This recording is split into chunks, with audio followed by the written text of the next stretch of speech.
On s'installe dans le Haut-Rhin, à Cernay, cette semaine pour notre rendez-vous, un lieu des histoires, avec pour guide Stéphanie Malorand et Eric Kleinhofer.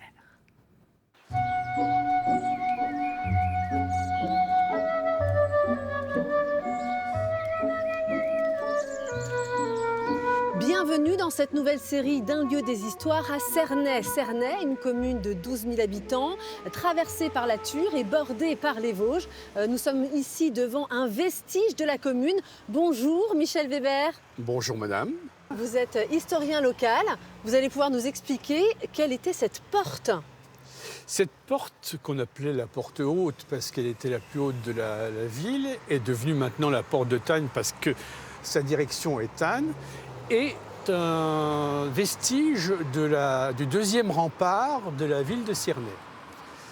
Et évidemment, elle est maintenant le symbole de cette ville. Et cette porte est quelque chose d'extraordinaire parce que bien conservée, une des rares portes en Alsace de ce type.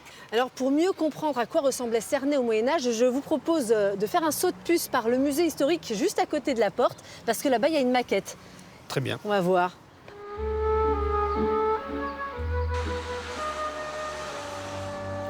Alors voilà à quoi ressemblait Cernay au XIVe siècle. 14e, 15e siècle, oui. Qui ne s'appelait pas Cernay d'ailleurs. Non, on a eu plusieurs appellations et les dernières en date, c'est la traduction faite par nos chers amis allemands, Senheim. Donc ici, on trouvait pratiquement tous les métiers d'importance de l'époque médiévale.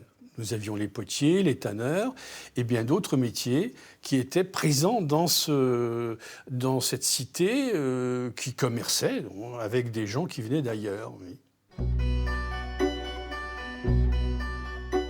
Nous sommes à 2 pas du musée historique et ici c'est la rue du Château, dit le sentier des sorcières. Pourquoi ?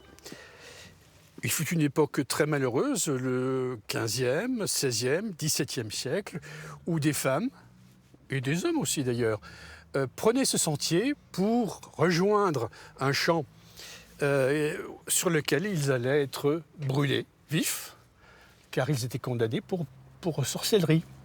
Et d'ailleurs, ce sentier est juste à côté de la tour, qu'on appelle la tour des sorcières, où elles étaient enfermées.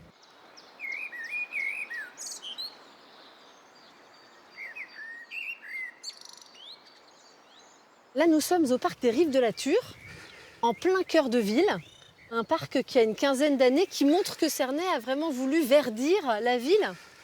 Là, je crois qu'ils ont profité intelligemment de friches industrielles. Il y en a encore une là-bas qui fait l'objet d'un concours et qui permettra donc d'améliorer encore cette vision que l'on a d'une ville avec ses espaces naturels. C'est important, ici en plein cœur de ville, 13 hectares je crois qu'il y a. 13 hectares entre la ville dite historique et le développement de Cernay qui se fait de l'autre côté de la Thur.